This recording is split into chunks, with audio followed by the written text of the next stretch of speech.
చాలా మంది క్వశ్చన్స్ అయితే చేస్తున్నారు. నిన్న జూనియర్ ఎన్టీఆర్ గారు బొమ్మారిది పెళ్లి అయితే అయ్యింది కదా, మరి ఆ పెళ్లికి బాలకృష్ణ గారిని ఎందుకు పిలవలేదు, ఎందుకు ఇన్వైట్ చేయలేదు అని చెప్పి క్వశ్చన్స్ అయితే చేస్తున్నారు. దానికి క్లారిఫికేషన్ గా ఈ వీడియోలో అయితే మీకు అయితే చెప్పాను. సో జూనియర్ ఎన్టీఆర్ గారికి బాలకృష్ణ గారికి మధ్య ఏదైనా గొడవ లాంటివి ఉన్నాయా, అందుకే వాళ్ళు ఒకరి పెళ్లికి ఒకరు పిలువరా అని చెప్పి కొన్ని సందేహాలు కూడా ఉన్నాయి. వాటన్నిటిని ఈ వీడియోలో క్లియర్ అయితే చేద్దాం. ఫస్ట్ ఆఫ్ ఆల్ వచ్చేసి ఈ మ్యారేజ్ జూనియర్ ఎన్టీఆర్ గారు బొమ్మారిది, జూనియర్ ఎన్టీఆర్ గారి వైఫ్ లక్ష్మీ పార్వతి గారి తమ్ముడిది, జూనియర్ ఎన్టీఆర్ గారి ఫ్యామిలీ. సో ఇది జూనియర్ ఎన్టీఆర్ గారి ఫ్యామిలీ కంప్లీట్. జూనియర్ ఎన్టీఆర్ గారు బొమ్మారిది ఎవరు? నార్ని నితిన్. నార్ని నితిన్ ఎవరు? నార్ని అనే ఒక వంశానికి సపరేట్ వాల్యూ అయితే ఉంది. నారా వంశానికి నార్ని నితిన్ నారేకి వాళ్ళ ఒక కజిన్స్ లాగా అన్నమాట. అంటే చంద్రబాబు గారికి తమ్ముడు వరుస అవుతాడు ఈ నార్ని నితిన్. వాళ్ళ ఫ్యామిలీ బ్యాక్గ్రౌండ్స్ ఎలా ఉన్నాయి. ఇప్పుడు నారా ఫ్యామిలీకి పిలవకపోతే మన బాలకృష్ణ గారు వెళ్ళరు. ఎందుకంటే నా బాలకృష్ణ నారా అనేది ఒకటే, వాళ్ళిద్దరు ఒకటిగానే ఉంటారు ఎప్పటికీ. బాలకృష్ణ గారు నందమూరి అయినప్పటికి కూడా వాళ్ళ నారాతోనే కలిసి అయితే ఉంటాడు ఎప్పుడు బాలకృష్ణ. వాళ్ళు ఏ ఫంక్షన్స్ ఒకటికి వెళ్తే తనకే వెళ్తాడు. జూనియర్ ఎన్టీఆర్ కి నారా ఫ్యామిలీ పిలవరు కాబట్టి ఫంక్షన్స్ కి, జూనియర్ ఎన్టీఆర్ గారిని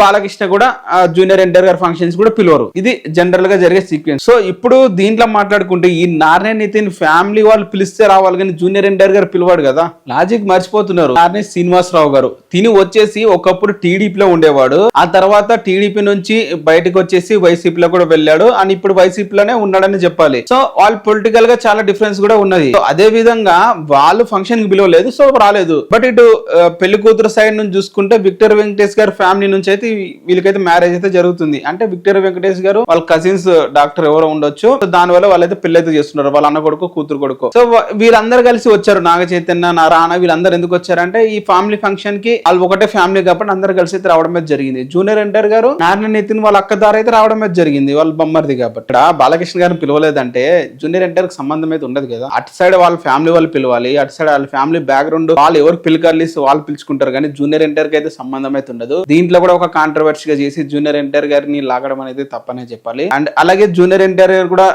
ఏ ఫంక్షన్స్ అయినా కూడా బాలకృష్ణ గారు కూతురు పెళ్లి అయినప్పుడు కూడా జూనియర్ ఎన్టీఆర్ గారికి అయితే పిలవలేదు. సో ఇలాంటివన్నీ వాళ్ళు ఇంటర్నల్ గా వాళ్ళకైతే జరుగుతూ ఉంటాయి. అది ఒక పొలిటికల్ డిఫరెన్స్ గా మనం మాట్లాడుకోవచ్చు, లేకుంటే అది ఎప్పటి నుంచో ఉంది. నార్ని నితిన్ గారి వాళ్ళ నార్ని శ్రీనివాసరావు గారు రీసెంట్ గా ఒక ఇంటర్వ్యూలో చెప్తారు, జూనియర్ ఎన్టీఆర్ గారికి లక్ష్మీ పార్వతిని ఇచ్చి పెళ్లి చేయడం చంద్రబాబు గారికి ఇష్టం లేదంట. జూనియర్ ఎన్టీఆర్ కి ఎందుకు ఇచ్చి పెళ్లి చేస్తున్నాం అని చెప్పి తనని క్వశ్చన్ కూడా చేశాడంట. ఇది నేను చెప్పిన మాటలు కాదు, నార్ని శ్రీనివాసరావు గారు చెప్పారు. అంటే జూనియర్ ఎన్టీఆర్ గారు మామ. సో జూనియర్ ఎన్టీఆర్ కి ఎందుకు ఇచ్చి పెళ్లి చేస్తున్నాం అని చెప్పి క్వశ్చన్ కూడా చేశాడంట. మరి అలాంటి పర్సన్స్ దగ్గర నుంచి వీళ్ళు ఎందుకు ఇన్వైట్ చేస్తారు చెప్పండి. ఇది ఫైనల్ గా వాళ్ళకున్న పొలిటికల్ ఫ్యామిలీ డిఫరెన్స్ వల్ల అయితే పిలవలేదు, పిలవరు కూడా అంతే. మరి మీరు దీని మీద మీ ఒపీనియన్ అంటే కింద కామెంట్ అయితే చేయండి.